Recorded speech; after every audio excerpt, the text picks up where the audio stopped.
अरवरी नदी बहने लगी थी तो फिशरी डिपार्टमेंट ने पूरी नदी में फिशिंग के लिए कुल 18,000 रुपए में ठेका दे दिया। 70 गांव के लोग एक साथ मिल गए, गांव के लोगों ने उसका विरोध किया। वो खाना बना रहा था, अचानक डकैत आ गए। मैंने जब उसको टीका किया तो बड़ा मैरेकल हुआ, एकदम जैसे अजूबी सी कोई चीज हो गई हो। उसने आया, खड़ा हुआ और एकदम से हमला बोल दिया। इसके खून आए हुए थे और खून भी किसी ने नहीं पहुंचे थे। बापूजी एकदम निशब्द मंच पर पड़े हुए हैं। हमने 11,000 डैम बनाए, कभी किसी सरकार से पैसा नहीं लिया, किसी बड़े कैपिटलिस्ट कॉर्पोरेट से पैसा नहीं लिया, लोगों के पसीने से, लोगों के प्यार से और लोगों के संगठन से ये सब बनाए।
और क्या समझ में आया अभी तक?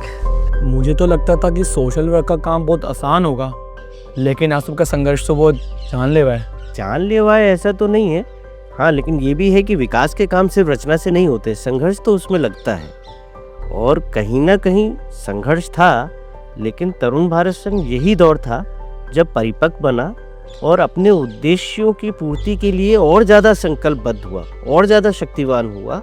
और यही दौर था जब देश में तरुण भारत संघ जल, जंगल, जमीन इनकी एकमात्र आवाज़ बना। तो संघर्ष भले ही होते हैं, लेकिन वो आपको कहीं ना कहीं स्थापित भी जरूर करते हैं।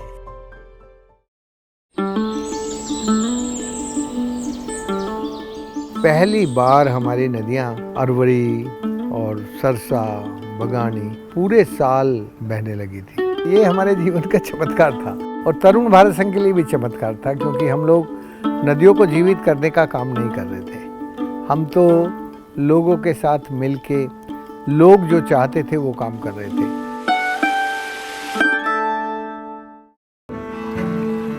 अरवरी नदी बहने लगी थी तो फिशरी डिपार्टमेंट ने पूरी नदी में फिशिंग के लिए कुल 18,000 रुपए में ठेका दे दिया जयपुर की कंपनी को। तो लोगों ने कहा, भाई ये नदी हमारी, पानी हमारा, तुम हमारी मछलियों को कैसे बेच सकते हो, कोई कैसे पकड़ सकता है। जब ये नदी सूखी थी तब तो कोई नहीं आया, हमने नदी को जिंदा कर लिया, नदी में मछली आ गई तो सरकार आ गई।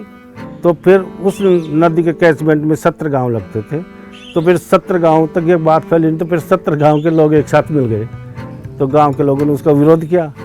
तो फिर जब इतनी बड़ी संख्या में जब इतने गांव एक साथ जुट गए ना, तो फिर सरकार को झुकना पड़ा।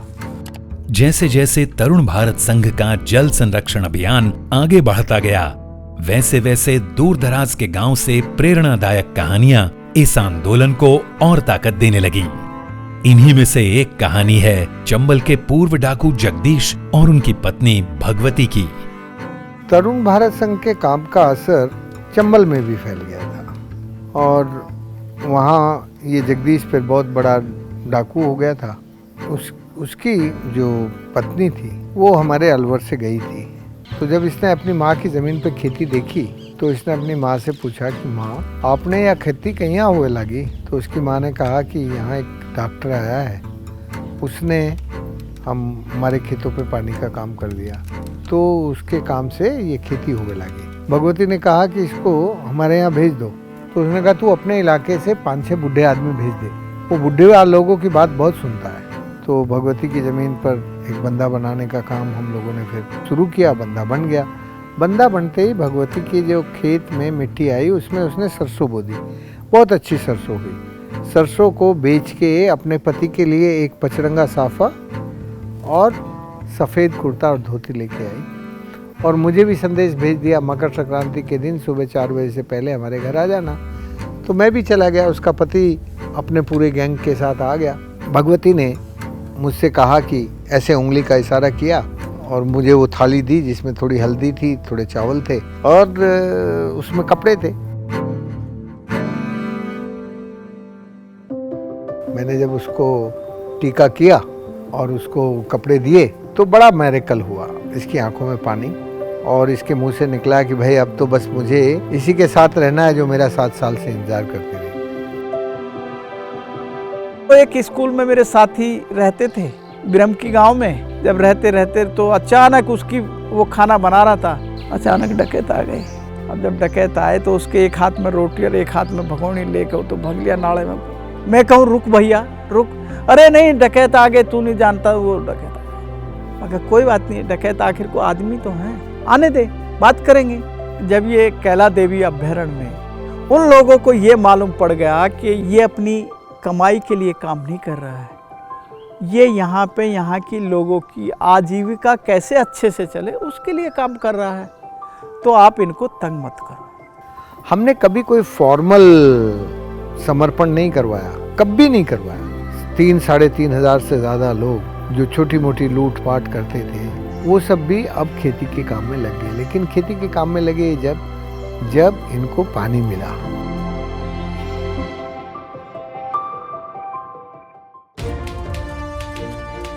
सन 1996 तरुण भारत संघ ने जल संरक्षण के क्षेत्र में एक क्रांतिकारी कदम उठाया। संघ ने एक ऐतिहासिक प्रस्ताव तैयार किया, ग्राउंड वाटर एक्ट का मसौदा, और उसे भारत सरकार को सौंपा। इस प्रस्ताव की सोच थी सामुदायिक भागीदारी और पानी का स्थानीय स्तर पर प्रबंधन। जहां जमीन के नीचे का पानी हो या सतही जल, दोनों को साझा संसाधन माना जाए और हर किसी को बराबर हक मिले। ये सिर्फ एक कानून नहीं था, ये सोच थी जल को जीवन मानने की और उसे सभी के लिए सुरक्षित रखने की। भूजल अधिनियम के लिए ड्राफ्ट बना के सरकार को सौंपा, भारत सरकार को। भारत सरकार ने उस पर विचार किया, लेकिन वो एक्ट बना नहीं उस वक्त। वो दौर 1997 के बाद ही, मैंने कहा ना, हवा बदल रही थी। तब सरकारें सुनने लगी थी और समाज भी इस काम के बारे में जानने लगा था। सरकार के लोग समझते ही नहीं थे कोई दूसरा कर सकता है ये काम। तो राजेंद्र भाई के काम ने इंडिया में राजस्थान लेवल पे शुरू किया, फिर पूरे देश में बढ़ाया इसको। इसका नाम तब भी बहुत वेल एस्टेब्लिश था as a very good CSO, civil society organisation. और बल्कि मैं तो कहूँगा सरकार में भी बहुत इज्जत थी इनकी। तब तक सरकार समझ गई थी कि भाई ये तो अच्छा काम कर रहे हैं, यही काम हमको कराने चाहिए। 26 जनवरी 1999 में एक भाई साहब ने एक बड़ी मीटिंग बुलाई और कहा कि भाई आप 70 गाँव के लोगों ने वह एक छोटी सी लड़ाई तो जीत ली, लेकिन अब तो आपके पास पानी आ गए तो और बड़ी बड़ी लड़ाइयाँ होंगी, तो वह आप कैसे जीतोगे? तो उसके लिए तो बहुत संगठन की जरूरत है। हर गांव से मतलब जल सांसदों को चयन किया और फिर बाद में एक संसद का, एक नदी की संसद का चयन करके और फिर उसको अरवली नदी संसद का नाम दिया। जब एक बात अखबारों में और मीडिया में हाईलाइट हुई ना, राष्ट्रपति जी के मन में आएगा ऐसे लोगों को तो मिलना चाहिए अपन को। तो फिर भाई साहब को कहा कि उन लोगों को मुझे मिलाओ, आप उनको यहाँ दिल्ली बुलाओ। राष्ट्रपति को हमारा काम वास्तव में अच्छा लग रहा है तो वो खुद आके देखे। तो फिर उन्होंने वो बात उनको बताई और फिर 28 मार्च 2000 को राष्ट्रपति जी स्वयं चल करके नदी को देखने के लिए आए Hamirpur.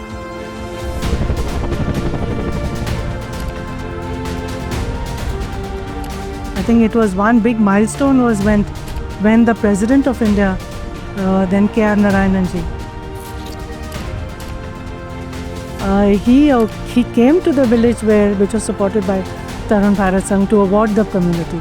Not that the community goes to the Rashtrapati Bhavan, but the Rashtrapati came. So I think that was a very powerful message.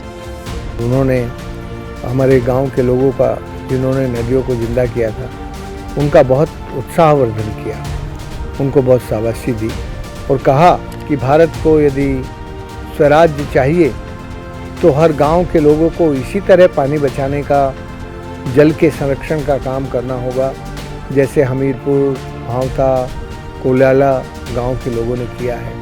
Arvari नदी के लोगों ने अपनी मरी हुई सूखी नदी को जिंदा किया है। ये नदी का जिंदा होना एक तरह से सभ्यता का जिंदा होना है। 1998 तक तरुण भारत संघ का असर पूरे देश में फैल चुका था। राजेंद्र सिंह को देश वाटरमैन ऑफ इंडिया कहने लगा।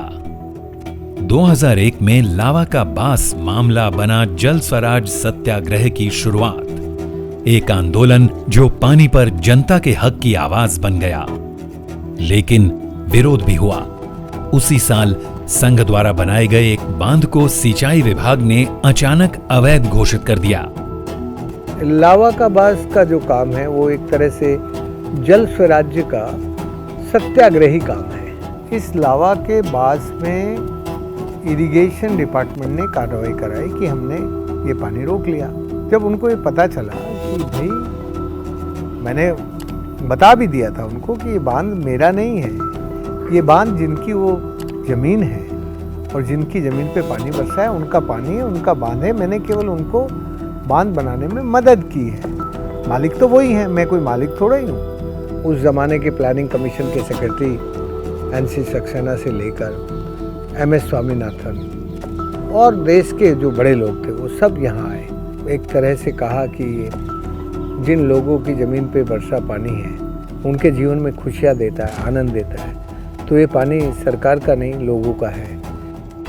तो ये बात तो लगभग सेट हो गई थी, पर पुलिस तो पुलिस होती है, तो पुलिस आ रही थी। तो जैसे ये रेमन मैग्सेसे का समाचार अखबार में घोषित हुआ वैसे ही वो वापस आके लौट गए। एकदम जैसे अजूबी सी कोई चीज़ हो गई हो। मैग्सेसे अवार्ड बहुत कम लोग जानते थे, तो यही समझ में आया जैसा कोई बहुत बड़ी किला फतेह हुआ है, विदेश का कोई बहुत बड़ा अवार्ड मिला है।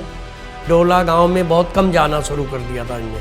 तो जब हम पहुंचे गांव में तो पूरा गांव लगभग गांव से बाहर इकट्ठा हुआ था, बैंड बाजे, और उसके बाद आसपास के गांव के लोग भी पहुंचे हुए थे। वहाँ के अखबारों में भी काफ़ी चर्चा हुई, तो गांव को भी खुशी होती थी उस चीज़ की। अवार्ड देने वाले अपना काम कर रहे थे, उन्होंने मुझे अवार्ड दिया, मैंने उसको सहर्ष स्वीकार किया और मैंने सम्मान सहित कहा कि मेरी जिस पीढ़ी से मैंने सीख ली है विनोबा भावे, वो भारत का पहला व्यक्ति था जिसको रेमन मैग्सेसे 1956 में पहला रेमन मैग्सेसे मिला। तो मैं उसी परंपरा का हूँ।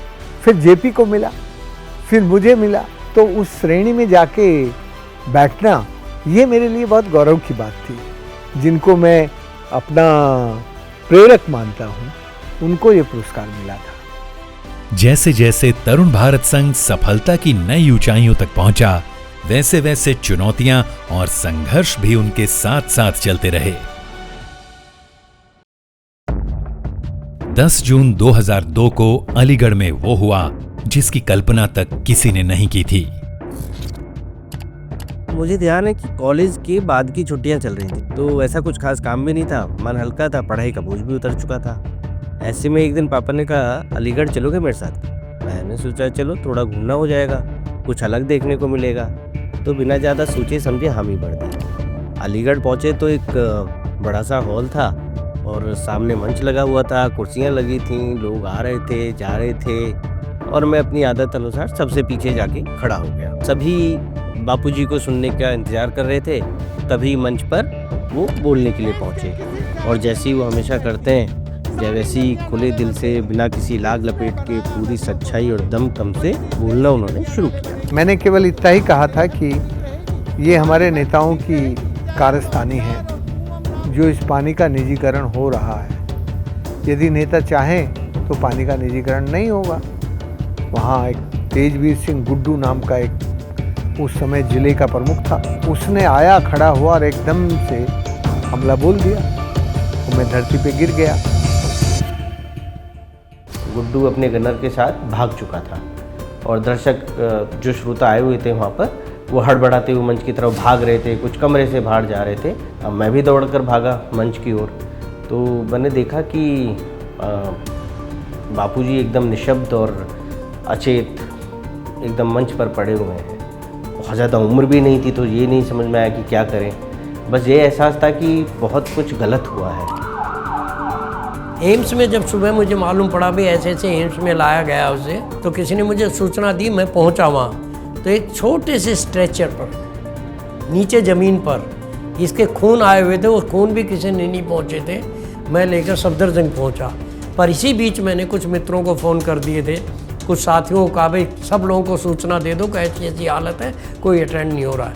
जब मैं सफदरजंग पहुँच गया और वहाँ जाकर डॉक्टरों ने देखना शुरू किया, तभी एम्स से एक टीम आई, डॉक्टर और ये भगे हुए आए आकर, और उन्होंने नाम लिया कि भाई राजेंद्र सिंह कौन है। मैंने कहा बोलिए, कहाँ है? मैंने कहा वो डॉक्टर देख रहे हैं, अभी देखना शुरू किया।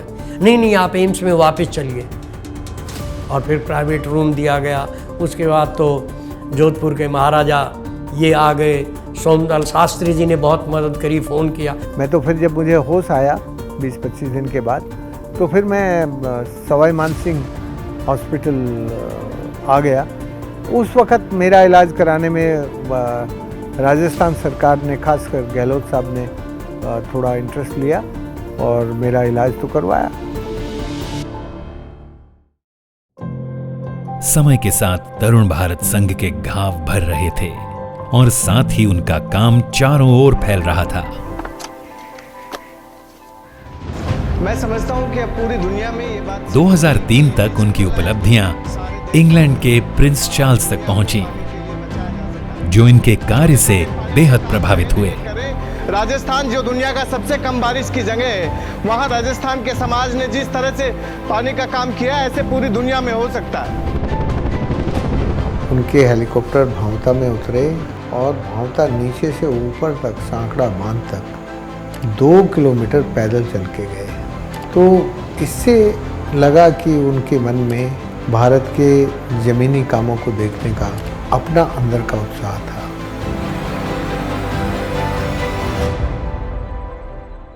तो 2003 से लेके 2005-06 तक पूरे भारत में मैं रात दिन भ्रमण करता रहा, लोगों के साथ बात करता रहा और उस बातचीत से बहुत जगह पर अच्छे काम शुरू हुए।